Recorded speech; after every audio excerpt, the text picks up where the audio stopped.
Bonjour et bienvenue à un nouvel épisode de Mortic Bolide. Aujourd'hui, je vous montre comment peindre vos collecteurs d'admission. Hashtag Intake Manifold. Let's go! Get used to it. Get used to it. Get used to it. Get used to it. No matter what they do, no matter what they say, we're gonna overcome. So they better get used to it. They better get used to it. They better get used to it. Donc la première étape pour enlever le collecteur d'admission qui est juste ici sur le Subaru, ça fait toute la longueur du moteur, c'est d'enlever tout ce qu'il y a autour, puis tout ce qui le rattache. Et après il y a des vis ici qu'on enlève de chaque côté, puis après on le lève et on le sable, on nettoie, on met la peinture. Donc ce que je vais enlever en premier, c'est le réservoir d'antigel qui est vissé au collecteur d'admission à l'intake manifold.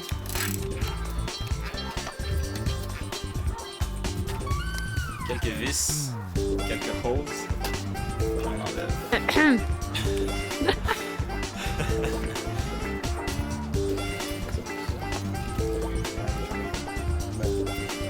Puis amène la machine, c'est bon, amène la machine maintenant. La machine pour écrire. Oh, je vais imprimer les choses.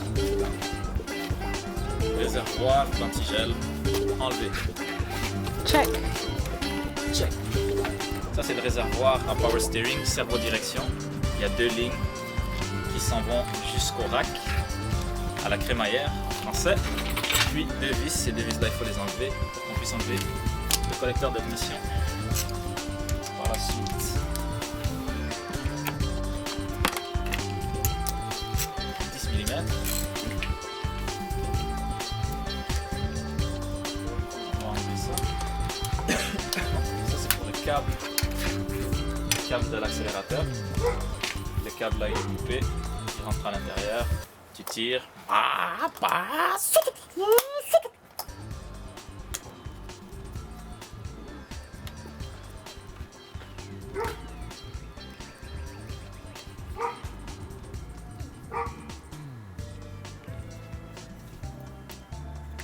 Ah, j'ai brisé le gasket. T'es sérieux? Je remplace. Comme si t'avais pas assez de choses à remplacer. C'est pas grave, ça doit pas être cher. C'est juste. Ça doit pas être cher. Tu te rappelles combien coûtait la petite pièce de la Toyota? Non, mais ça c'est pas une pièce électrique, là, ça c'est des gaskettes. Là je vais enlever la raille d'essence avec les injecteurs, tout ensemble de ce côté-là et de l'autre côté aussi. Puis après je vais enlever aussi l'alternateur, le compresseur pour l'air climatisé et puis le réservoir de servo direction, de power steering. Donc le collecteur d'air va être peint en rouge. C'est la peinture rouge avec les rides, comme j'avais dit tantôt, comme dans les STI, même si c'est pas une STI, parce que moi je trouve ça beau. Celui-là, je pense qu'on va le laisser comme ça, sinon on va juste le peindre noir, si j'ai de la peinture noire qui traîne. Puis le reste, peut-être si je me trouve créatif, je vais faire quelque chose d'autre, mais sinon ça va être juste de base, ça va être juste lui redonner la couleur qu'il avait au début. Puis c'est le seul vrai changement, ça va être ça, qui va être rouge.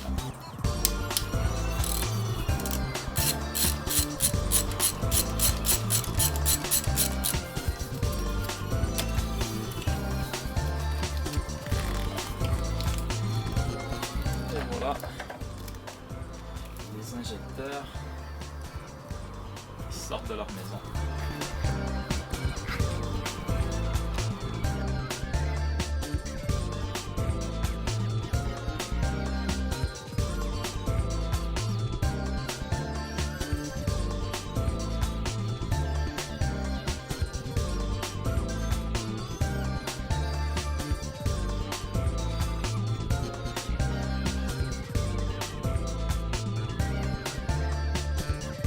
Voilà l'alternateur.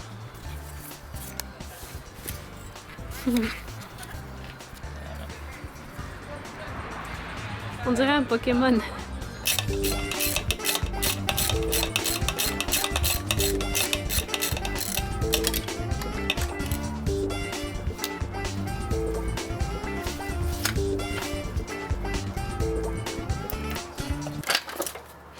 Ouh. C'est it. Je pense que j'ai de bons réflexes. Yeah. J'aurais pas peur pour notre bébé. Un jour, dans longtemps.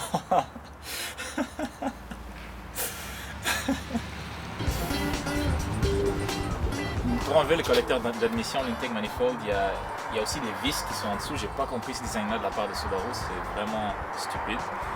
Il y a une vis qui est littéralement en dessous ici. Il y en a une de ce côté qui tient les lignes d'essence, puis il y en a une de l'autre côté. Donc, je vois pas de quelle manière tu pourrais enlever ça sans avoir enlevé l'alternateur et le compresseur à air. Personnellement, je sais pas, il y a peut-être une façon sur les forums qu'on peut trouver, mais en tout cas. Et puis c'était même dur de rentrer une clé à l'intérieur. Moi, j'ai dû rentrer une clé comme ça avec un bout en tournevis pour pouvoir l'enlever, parce que heureusement c'était pas juste un tarot, il y avait au moins le trou pour le tournevis. Donc c'est ça qui m'a aidé à l'enlever. De l'autre côté ça va être difficile encore, mais ce qui reste à faire. Là il reste juste à enlever la fuel rail de l'autre côté et puis d'enlever la vis bizarre. Ensuite on enlève les vis de l'intake manifold, on l'enlève.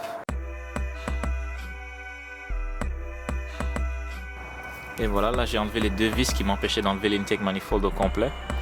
Maintenant tout ce qui reste, c'est les deux vis que vous voyez là. Et puis il y en a deux autres ici. Et là, c'est celle qui va enlever. Donc 4 vis de ce côté, 4 vis de l'autre côté. Et puis on pourra enlever l'intake manifold.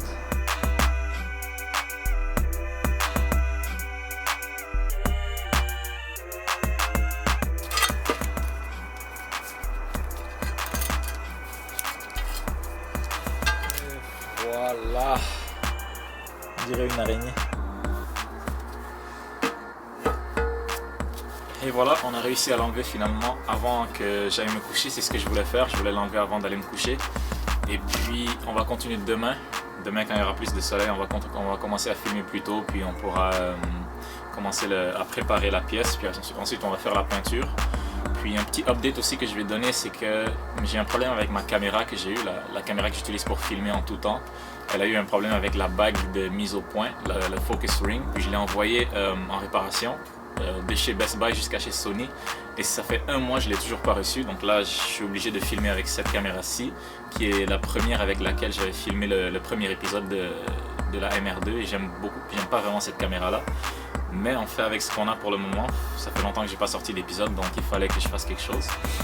Puis j'avais envie de travailler sur l'auto et je pouvais pas faire ça sans le filmer vraiment.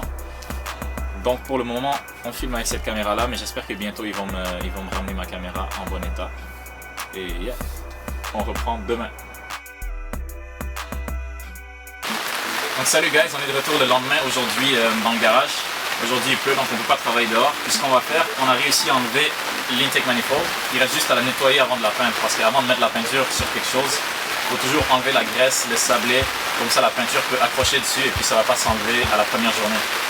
Donc pour faire le travail, j'ai quelques outils. Ça c'est les outils qu'on met sur une perceuse. Ça tourne, ça gratte le métal. J'en ai comme ça, comme ça. C'est des outils de base qu'on peut trouver dans presque n'importe quelle place où on achète des outils. Si vous n'avez pas cela ou une perceuse, le basic, c'est juste un bloc et puis du papier sablé. Une recommandation, c'est que j'utilise de l'eau chaude avec du savon, parce que le savon c'est un bon dégraisseur. Et puis avant de sabler, je trempe le papier dans le savon avec le bloc, puis je sable. Ce que ça fait, c'est que ça fait que le papier dure plus longtemps. Parce que quand tu sables quelque chose avec le papier, des fois il se remplit de particules de métal, mais quand tu as l'eau avec ça, les particules s'en vont et glissent sur la chose. Donc c'est bon pour dégraisser, c'est bon pour la vie du papier. Puis quand on sable, il y a des surfaces qu'il ne faut pas toucher. Par exemple ici, c'est une surface où il y a un gasket dessus, puis après il y a quelque chose d'autre qui vient. C'est une surface qui doit être polie comme ça, comme on voit la couleur polie. Donc ça on va juste la nettoyer. Et si on a un rasoir, une lame de rasoir, on va juste la nettoyer avec la lame pour que quand on met le nouveau gasket, ça colle bien. Et celle-là aussi. Donc ces deux surfaces-là. Et puis les surfaces en bas ici, on va pas sabler dessus, on va juste sabler à côté.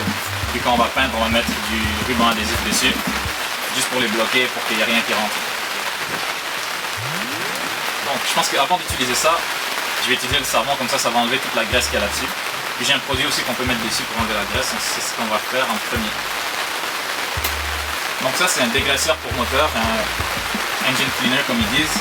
C'est venu avec la MR2, donc je sais pas ça a combien d'années, ça a peut-être 10 ans. 15 ans, un truc du genre. Puis je l'ai essayé, ça fonctionne bien, donc c'est ça que je vais utiliser en premier sur l'intake manifold pour enlever la graisse. Ensuite on frotte, puis après on pourra sabler avec le savon.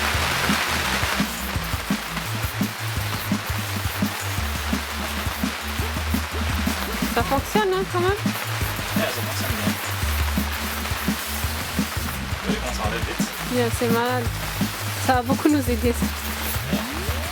Je vais changer mes gants parce qu'ils sont pleins de graisse.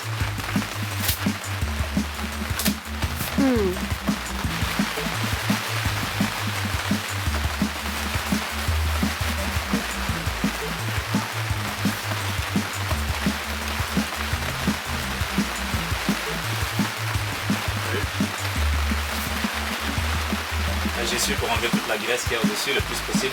Puis après je vais passer avec le papier sablé, le savon et l'eau savonneuse.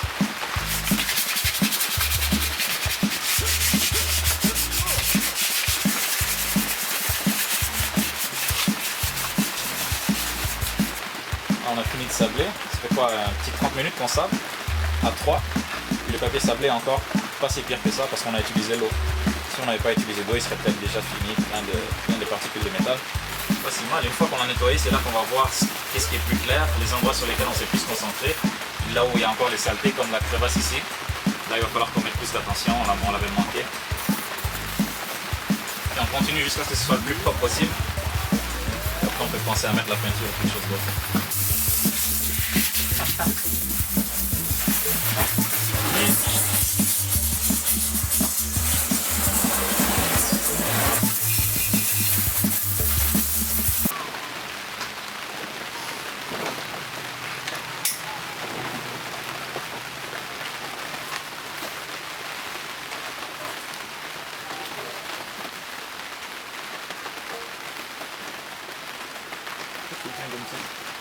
C'est mon bébé.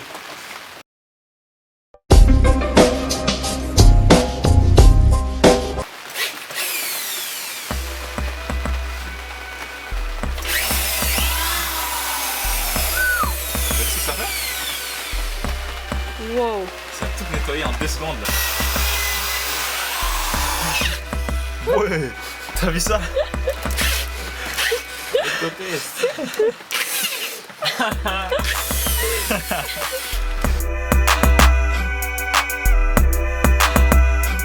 La meilleure chose pour faire ce travail, pour être safe, ce serait de porter un masque et de porter des gants. Faut pas faire comme moi.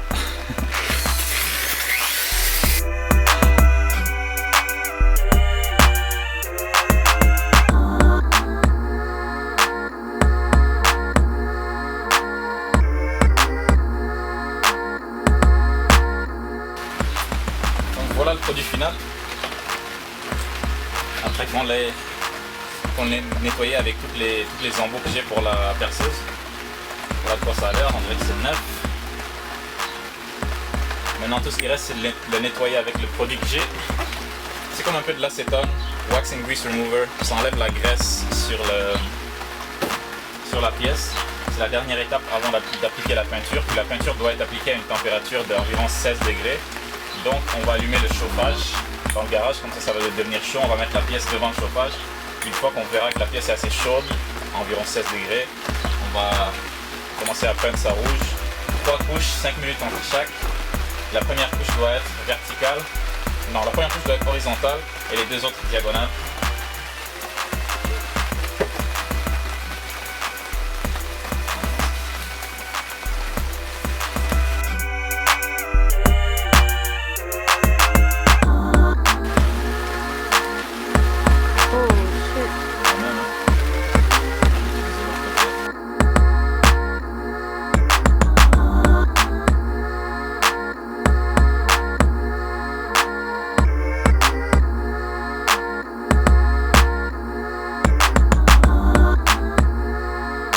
J'ai amené des papiers journaux pour mettre sur le pneu parce que je vais peindre la pièce par-dessus et je veux pas que la poussière remonte. Donc on va protéger.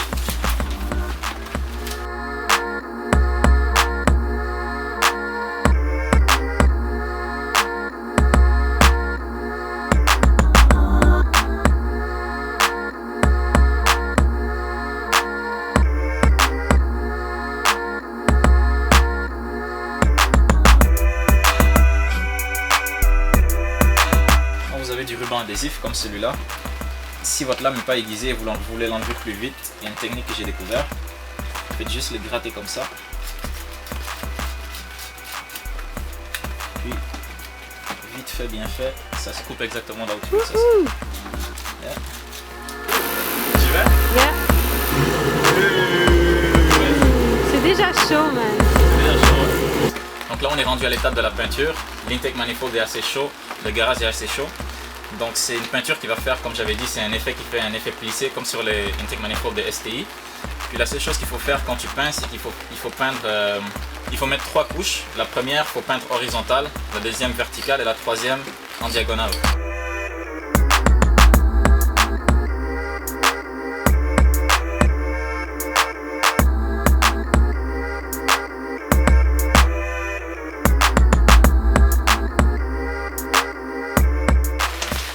Donc voilà, ça c'était la première couche. Là on va laisser sécher pendant 5 minutes, puis on va venir faire la deuxième.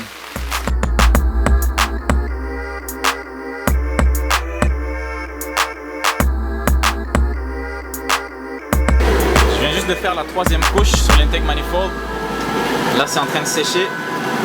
J'ai laissé le chauffage dans le garage. Comme ça la température va rester à une température acceptable pour la peinture.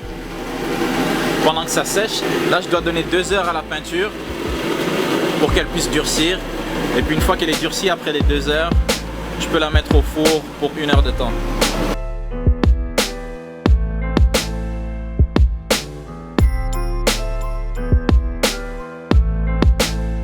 Et voilà, une vingtaine de minutes après l'avoir laissé dans le garage, voilà ce que ça donne.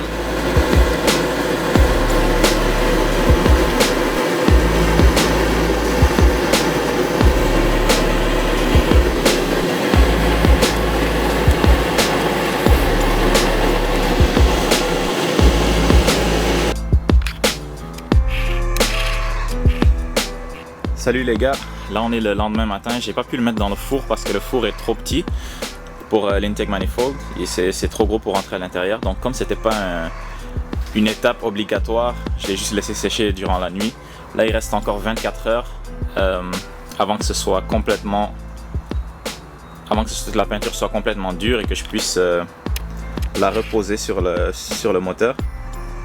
Comme vous voyez, ça a quand même bien sorti. Moi je suis content avec les résultats finaux. Ça donne un look quand même beaucoup plus clean que ce qu'il y avait avant.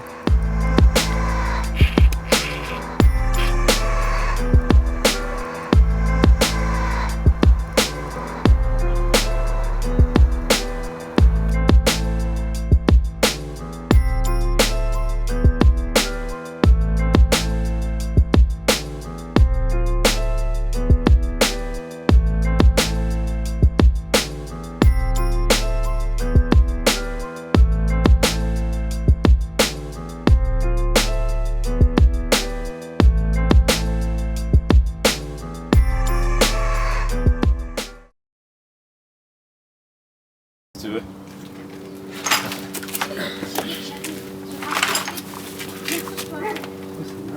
Bien, fais le tour, check le moteur. Le moteur est en arrière sur cette voiture-là.